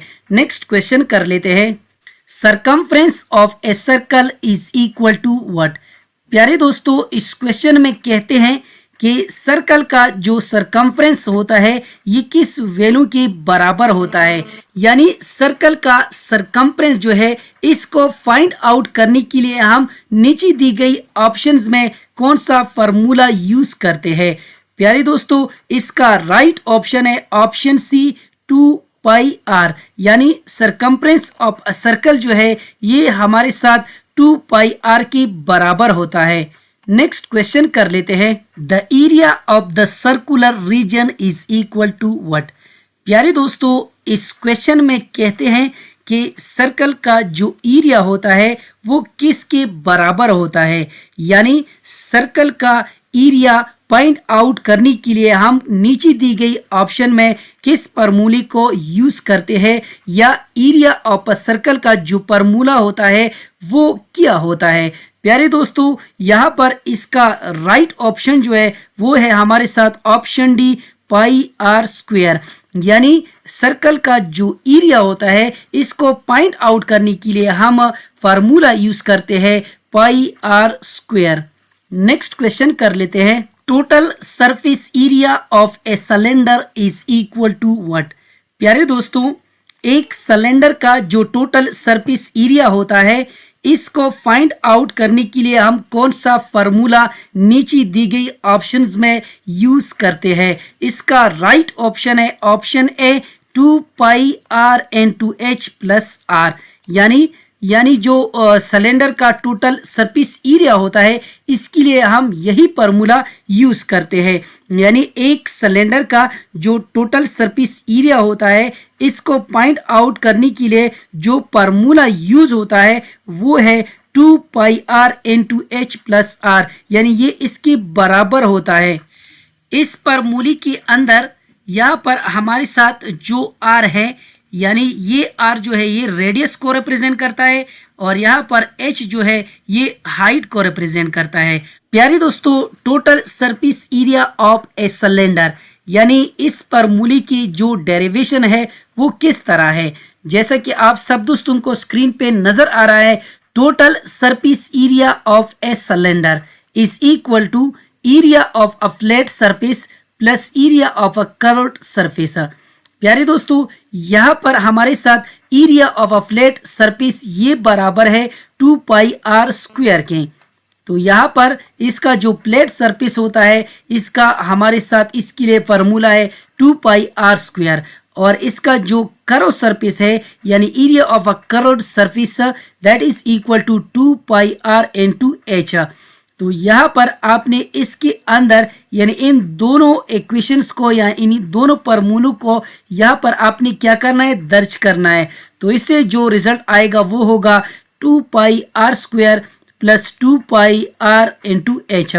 तो यहाँ पर हमारे साथ अगर देखा जाए 2π r यानी ये इन दोनों में मौजूद है। तो यहाँ पर आपने 2πr को कॉमन लेना है। जब इनसे हम 2πr को बाहर कर लेंगे तो यहाँ पर इसके साथ एक r रह जाएगा, तो उसको हम इस यहाँ पर लिखेंगे, यानी r प्लस साइन जो है वो सेम आ जाएगा, और जब इससे 2πr निकल जाएगा तो यहाँ पर सिर्फ h रह जाएगा और वो बन जाएगा r+h। तो इसलिए जो टोटल सरफेस एरिया होता है एक सिलेंडर का वो हमेशा हमारे साथ बराबर होता है 2πr/r+h के। तो इस लिहाज से यहाँ पर इसका राइट ऑप्शन जो है वो है ऑप्शन ए। नेक्स्ट क्वेश्चन कर लेते हैं। Volume of a cylinder is equal to what. प्यारे दोस्तों, इस क्वेश्चन में कहते हैं कि जब भी हम एक सिलेंडर का हजम मालूम करते हैं तो इसके लिए हम नीचे दी गई ऑप्शंस में कौन सा फार्मूला यूज करते हैं। तो प्यारे दोस्तों, यहाँ पर इसका राइट ऑप्शन जो है वो है ऑप्शन बी πr²/h, यानी πr²h।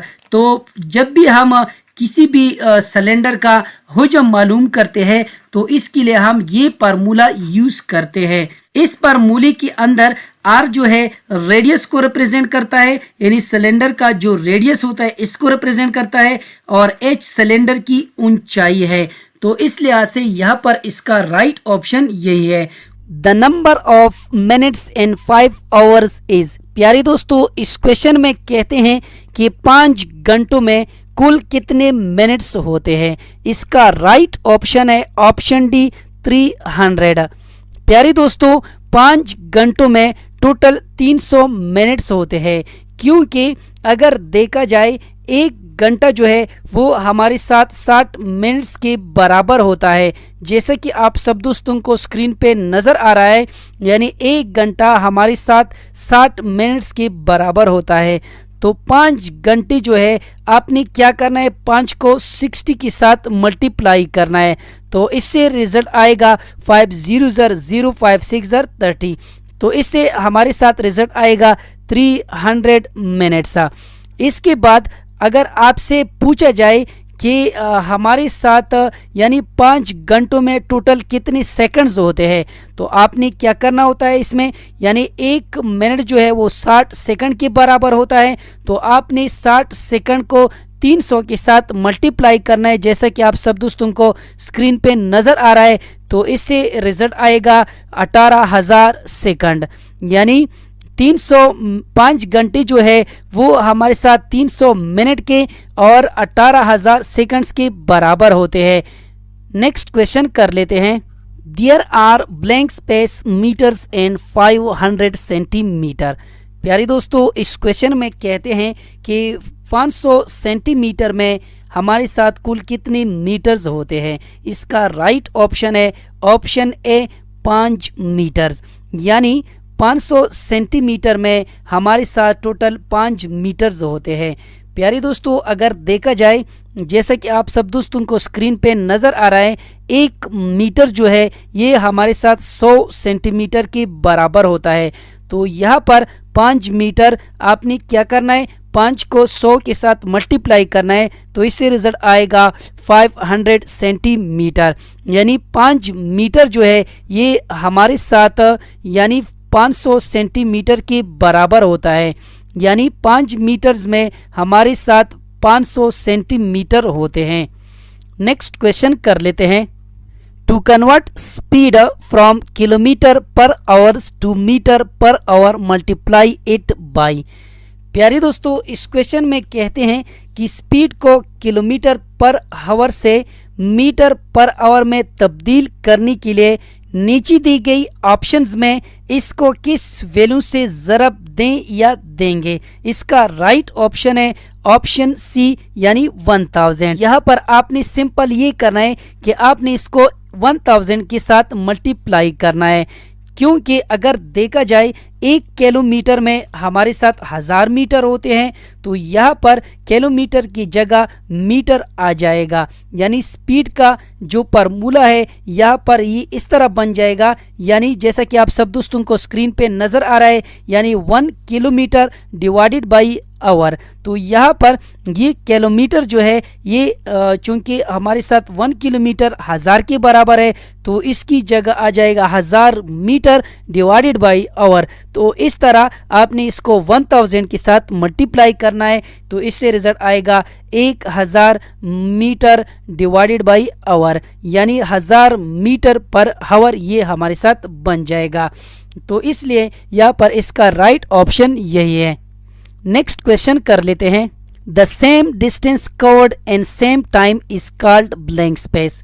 प्यारे दोस्तों, इस क्वेश्चन में कहते हैं कि अगर एक जिस्म वक्त के बराबर वक्फों में बराबर डिस्टेंस तय करें तो फिर इसको क्या कहा जाता है।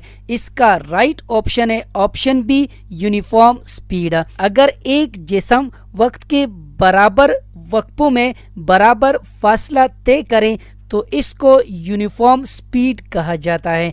तो इस लिहाज से यहाँ पर इसका राइट ऑप्शन है ऑप्शन बी। नेक्स्ट क्वेश्चन कर लेते हैं। The duration in which all things happen is called blank space. इस क्वेश्चन में कहते हैं कि जिस मुद्दत में तमाम चीज़ें वकू पजीर होती है उसी क्या कहते हैं। इसका राइट ऑप्शन है ऑप्शन ए टाइम। यानी जिस मुद्दत में सारी चीज़ें वकू पजीर होती है उसी वक्त कहा जाता है। नेक्स्ट क्वेश्चन कर लेते हैं। Speed is equal to what. इस क्वेश्चन में कहते हैं कि स्पीड के लिए कौन सा फार्मूला यूज होता है या स्पीड किस वैल्यू के बराबर होता है। इसका राइट ऑप्शन है option A distance divided by time, क्योंकि स्पीड की जो तारीफ है वो कुछ इस तरह है, यानी the distance cover by a body in a unit time, यानी एक सेकंड में एक जिस्म जितनी भी फासला तय कर लेती है इसको कहा जाता है स्पीड यानी रफ्तार। तो यहाँ पर डिस्टेंस डिवाइडेड बाय टाइम ये हमारे साथ स्पीड के बराबर है।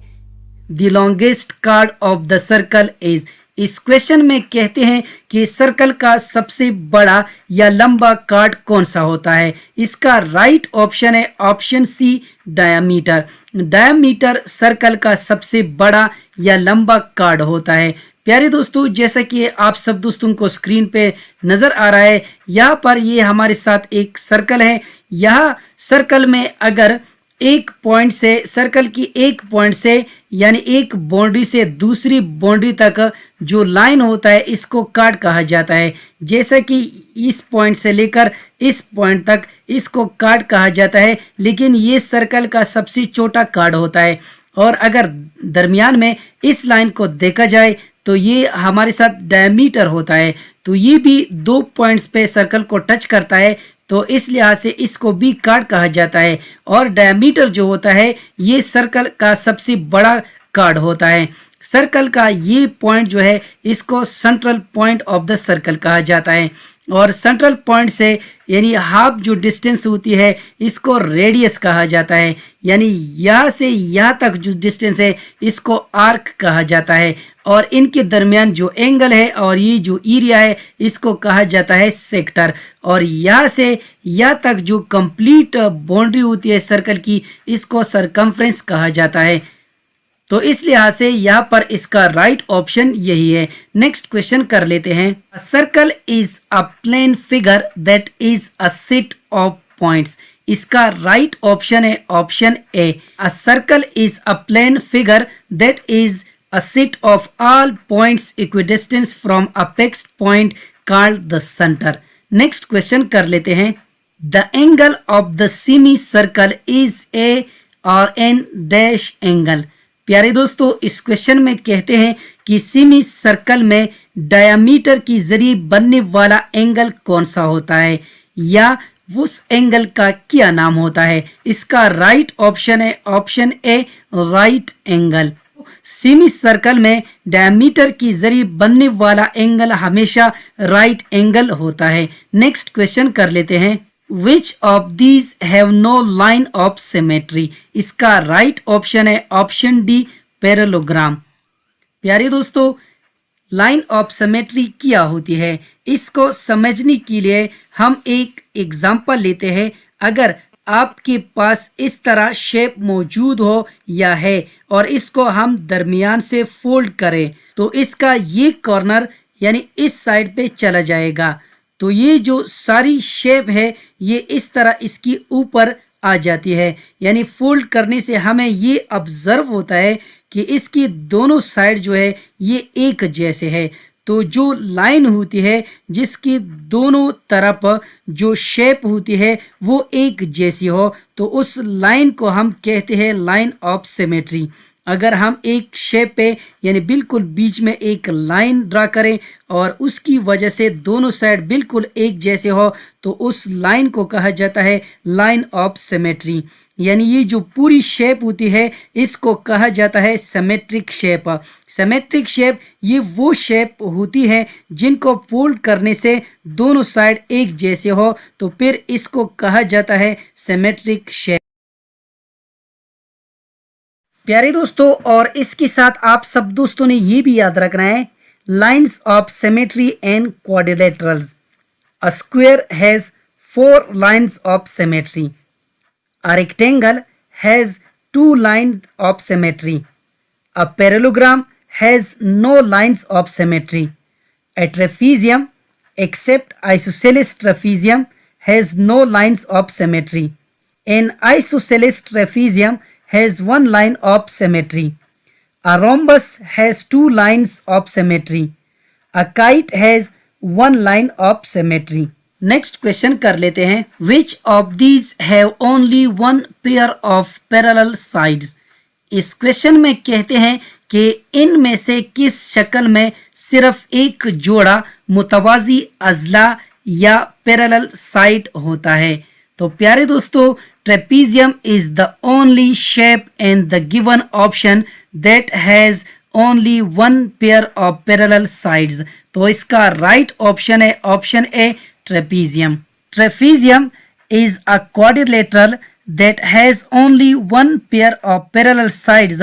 Its other sides are not parallel to each other. और इसके साथ आप सब दोस्तों ने ये भी याद रखना है कि square has two pairs of parallel sides. और नेक्स्ट है rectangle, rectangle has two pairs of parallel sides. Next है parallelogram, parallelogram has two pairs of parallel sides. तो इस लिहाज से यहां पर इसका राइट ऑप्शन है ऑप्शन ए। नेक्स्ट क्वेश्चन कर लेते हैं, a polygon that has no interior reflex angles is called convex polygon. इसका राइट ऑप्शन है ऑप्शन बी। और इसके साथ आप सब दोस्तों ने ये भी याद रखना है, convex polygon, a polygon where no interior angle is reflex measuring greater than 180 degree and less than 360 degree is called a convex polygon. A triangle, pentagon, hexagon, heptagon, octagon, etc. all are example of convex polygon. इसके बाद है हमारे साथ concave polygon. A polygon that has at least one reflex angle is called a concave polygon. प्यारे दोस्तों, polygon के हवाले से एक क्वेश्चन लाजमी आपके पेपर के हवाले से मैथ्स के पोर्शन में आएगा, चाहे वो पेंटागन हो, हेक्सागन, हेप्टागन, ऑक्टागन, ट्राइंगल या क्वाड्रिलेटरल। ये सारी चीज़ें आपने सीखनी है, अच्छी तरीके से याद करने हैं, ताकि आने वाले जितनी भी ईटा एग्जाम्स हो उसमें आप अच्छी नंबर हासिल कर सको। Line of symmetry divides the symmetry shape into. इस क्वेश्चन में कहते हैं कि एक लाइन ऑफ सिमेट्री किसी सिमेट्रिक शेप को कितने हिस्सों में तकसीम करती है। इसका राइट ऑप्शन है ऑप्शन बी, यानी एक लाइन ऑफ सिमेट्री एक सिमेट्रिक शेप को दो बराबर हिस्सों में तकसीम करती है जो एक दूसरे के बिल्कुल बराबर होते हैं। नेक्स्ट क्वेश्चन कर लेते हैं, if a shape or object is rotated around a central point and looks exactly the same at least 2 times in a pull rotation, we say that it has। इस क्वेश्चन में कहते हैं कि अगर किसी शेप या थिंग को एक मरकजी नुक्ते के गिर्द घुमाया जाए और ये कम से कम 2 दफ़ा एक मुकम्मल गर्दिश में बिल्कुल एक जैसी नज़र आए तो उसी क्या कहा जाता है। इसका राइट ऑप्शन है option C, rotational symmetry. Next question कर लेते हैं, turning a shape around a fixed point centre of rotation is called rotation. इसका राइट ऑप्शन है ऑप्शन सी। नेक्स्ट क्वेश्चन कर लेते हैं, when an object or image moves or shifts from one place to another, this moment is called translation. इसका right option है option B. इसमें कहते हैं कि अगर किसी शेप या ऑब्जेक्ट को एक जगह से दूसरी जगह मुंतकिल किया जाए तो उसी क्या कहा जाता है, तो उसे कहा जाता है ट्रांसलेशन। जैसा कि अगर आपके पास एक क्वाड्रेंट में ट्राइंगल मौजूद हो और उसको आप दूसरी क्वाड्रेंट में चेंज करना चाहते हैं, यानी दूसरी क्वाड्रेंट में मुंतकिल कर देना चाहते हैं, तो उसकी वजह से उसकी पोजीशन तो चेंज हो जाएगी लेकिन उसकी साइज पे कोई असर नहीं पड़ेगा। तो इस लिहाज से यहाँ पर इसका राइट ऑप्शन यही है। नेक्स्ट क्वेश्चन कर लेते हैं, translation in object or images does not affects its size. इसका राइट ऑप्शन है ऑप्शन डी। किसी थिंग्स या तस्वीर को मुंतकिल करने से उसकी शक्ल या साइज पर कोई असर नहीं पड़ता, ये सिर्फ उसकी पोजीशन को चेंज करता है। जब हम किसी पंखे को एक कमरे से दूसरी कमरे में ले जाते हैं तो उस पंखे पे कोई असर नहीं पड़ेगा, उसकी साइज पे, उसकी शक्ल पे कोई असर नहीं पड़ेगा, लेकिन उसकी पोजीशन पे असर पड़ी है, तो इसको कहा जाता है ट्रांसलेशन। नेक्स्ट क्वेश्चन कर लेते हैं। 2 units left and 1 unit down as same as. प्यारे दोस्तों, इस क्वेश्चन में कहते हैं कि 2 यूनिट्स लिफ्ट, तो यहाँ पर लिफ्ट जो है ये x माइनस को रिप्रेजेंट करता है, यानी x माइनस, तो यहाँ पर ये x -2 बन जाता है। और इसके बाद 1 यूनिट डाउन, इसका मतलब ये हुआ कि y -1, तो यहाँ पर हम देखेंगे कि x -2 और y -1 किस ऑप्शन में मौजूद है, तो यहाँ पर ये हमारे साथ इस ऑप्शन में मौजूद है, यानी इसका राइट ऑप्शन जो है वो है ऑप्शन डी। नेक्स्ट क्वेश्चन कर लेते हैं। Rotating 90 degree counter clockwise or 270 degree clockwise about the origin well. प्यारे दोस्तों, इस क्वेश्चन में कहते हैं कि जब भी हम किसी ऑब्जेक्ट को एंटी क्लॉकवाइज 90 डिग्री या 270 डिग्री, जब किसी भी ऑब्जेक्ट को या शेप को उसकी ओरिजिन से रोटेट करते हैं, तो इसमें नीचे दी गई ऑप्शंस में कौन सी तब्दीली आएगी?